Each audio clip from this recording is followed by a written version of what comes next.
realized I haven't done a concise YouTube video dedicated to my 2004 carjacking in Los Angeles. So I thought I would share it to you. I've been studying gun law in Oregon. Um, the most fascinating part of it is how the mind shields the, your mind will shield your own mind from trauma as it's happening. So I had basically I got into my parked car with my friend Peter. We got into the car. We were sort of like interested in each other. We began kissing, and then we were approached from both sides of the car by two different suspects who then demanded we get out and surrender the car. Peter, my friend, was confused and drunk. I was sober. I didn't drink and was like the person driving him home safely. I had a technical glitch that was broken in my door. With Toyota Camrys, they have like tons of glitches sometimes, or they did back then. So my glitch was that my inside of my plastic to let me out, the door handle had broken off, probably heat damaged in Tennessee. And then I had to turn my engine on, roll down my window to open my door from the outside. It was maddening. So I had no time to explain this to my carjacker, and he's getting frustrated with me because I'm not promptly opening my door to go ahead and be carjacked. I had my car key on a long black strip, like a lanyard. I had just had my keys right in the ignition, about ready to go as it was all happening. I had a backpack in the back, and I had, I believe, a wallet and it had like a $1 bill in it. And I remember negotiating with the carjacker. He basically figured out, in my panic, because I didn't know what was happening, nor did my friend. My friend's paycheck was in his cargo pants, but he surrenders his wallet. He gets out. The carjacker figures out how to get my door open. But I'm kind of floundering because I think one thing that happens in trauma sometimes is you don't actually know what's happening because it seems surreal. And I say, oh, my wallet only has $1 in it. Like, it's not worth stealing from me. And he doesn't care. And then my phone, I'm trying to remember what bag I had because I had a backpack. I'm pretty sure, yeah, it was actually the backpack. And I had some really expensive German library books from the downtown, like philosophy, 100-year-old rare antique editions from the downtown Los Angeles library. And I was like, oh, please, like, my library books. Like, surely you don't want my library books. So I was actually trying to negotiate on behalf of the library that, no, surely my carjacker doesn't need my fancy books. Please let me get away with my fancy books at least. You have my wallet and my phone, but he does not care about my library book drama. And so then he just proceeds to crack me on the back of the head and say, like, get out of the car, I'll kill you, or give me the car, I'll kill you. And the crack on the head was strong enough. It didn't knock me out, but it definitely stunned me. I ended up having a huge goose egg a few hours later that I was like, oh, focus. This is not my car. Just get out. And when Peter walked around, we were parked outside this German industrial golf club, which that's where I had gone. I was going to stay at home and read my German books and be a dweeb, but then I was like, no, I'm so antisocial and I need to go socialize with people and maybe run into my friends. So I ran into my friends and my carjackers. So what Peter says, the other guy said, don't turn around and look at us. So just walk to the other side of the road and don't watch them because they don't want us to get any biometric on them or observe anything about the crime. And so we do that. And Peter and I just kind of like chill, hold each other. We're like just arm in arm, like crossing the street, all mellow, like, please don't shoot us. And then we run into some other kids leaving the club and we're like, oh, hey, can we borrow your phone? We need to call in. We just got carjacked. And they're like, blow us off, like Los Angeles snobs, like, who are you, crackheads? Like, so we ended up walking through from Pico Crenshaw, which I didn't know was a bad neighborhood, duh, because I'm new, to LA, just like only living there a year or less than a year. And so, and my Camry was kind of nice, and they're the most stolen car. So it was kind of nice. Thanks, Mom. Or thanks, Grandpa. But, like, I'm going all the way back to K-Town, where I live, in a tiny little ground floor with bars on the window, tiny little studio with my brother. And fortunately, I'm like, rap, rap, rap at the window. Hey, brother, can you let me in? My car got stolen. So he lets me in. We have a landline. We proceed to call the police, explain. They also never show up. So then we're calling back the police like 2 hours later. What it turns out is they lost the communication. They didn't understand we are no longer at the scene of the crime. We're not just standing there on a street corner. They got tied up with a bunch of other like homicides or other more important things like drive-by shootings or whatever. And so they're like, oh, this is just a little carjacking. No big deal. It's just LA. So they finally show up at like, it's almost like 6 in the morning by this time, because the carjacking probably happened about 2:15, right at bar closure hours.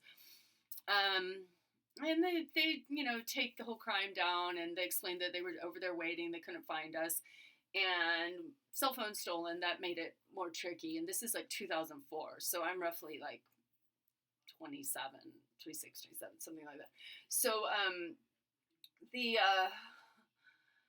thing that bothers me, that I was just thinking about, is I was being followed around the club, which it had multiple dance floors, multiple cool DJs, very cool club, Das Unker. But I was probably being followed around the club by the carjacker. There was this guy who's like, hey, you want to go home with me? Blah, blah, blah. I'm so cool, blah, blah, blah. And I was just like blowing him off. And that's actually part of why I found Peter, who I knew and I trusted.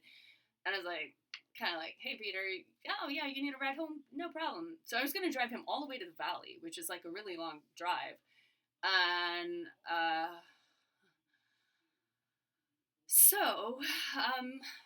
yeah, so I had some weird bad feelings, okay? So when we got to the block, we were only parked like about a half a block, but they're long city blocks on this side road, just like direct, like here's the club, and I'm parked right here, like a half a block, basically, and a long block. As we're walking there, I saw the accomplice sitting in a pickup truck, like a pale blue older model pickup truck. And I remember thinking, I wonder what he's doing. Oh, he's probably waiting for his girlfriend to come out or something. Like, he's just doing something like waiting for a friend. No big deal. It's just a guy sitting in a car. And I had kind of a weird feeling about it. And then we walked a little too far. And then I was like, oh, where did I park? Oh, there's my car. So then I go back. And then we get in the car. And I mean, my brother, after the time, my brother Michael, who I think he'd been carjacked in like, or he'd been held up at a gunpoint in Louisiana and like robbed when he was driving around in a van or whatever.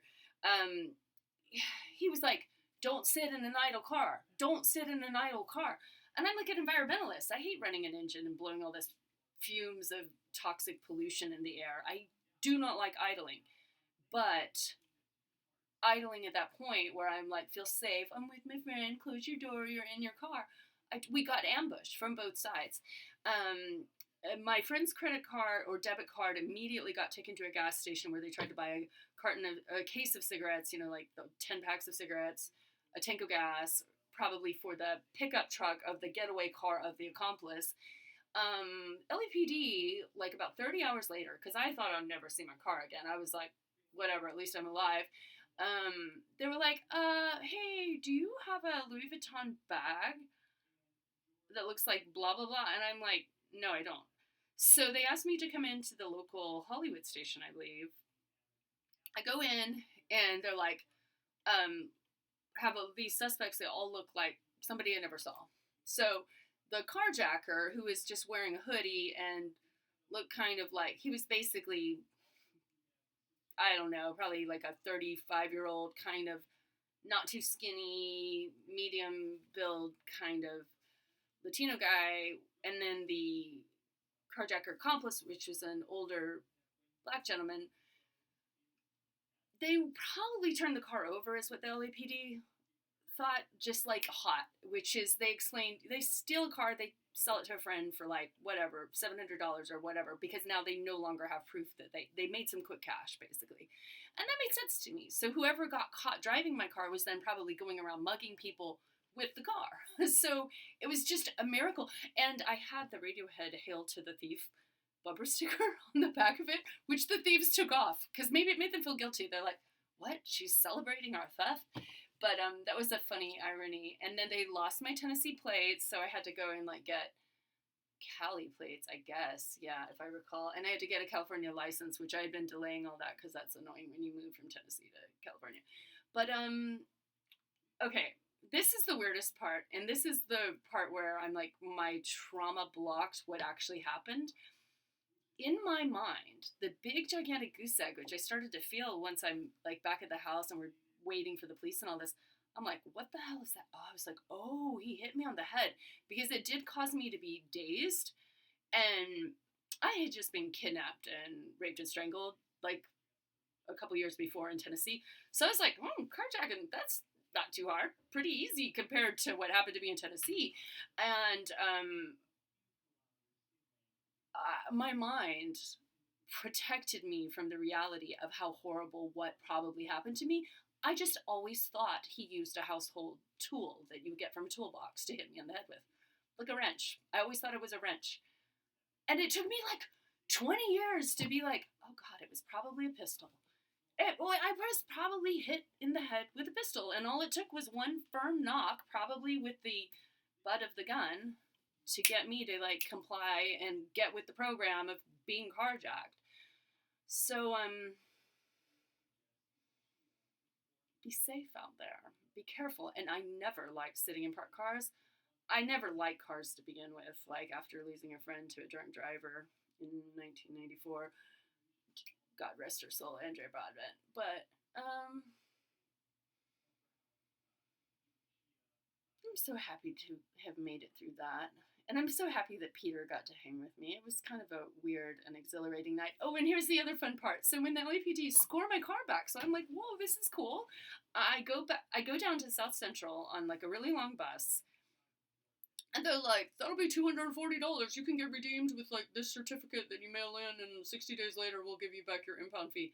And I'm like, but I just got mugged. I don't have my debit card remade. And so what is just like a miracle is I had a secondary bank account from my old Tennessee account with like enough money to float the cost of it. And I had a passport, a US passport. So because I had alternate ID separated from my main wallet that the carjacker got, I was able to retrieve my car, pay the fee, get reimbursed later. And otherwise, it would have been a nightmare. So always have more than one form of ID if you can't have more than one kind of currency or bank accounts or debit cards, and separate them. And yeah, I would say don't get carjacked, but property is theft, blah, blah, blah.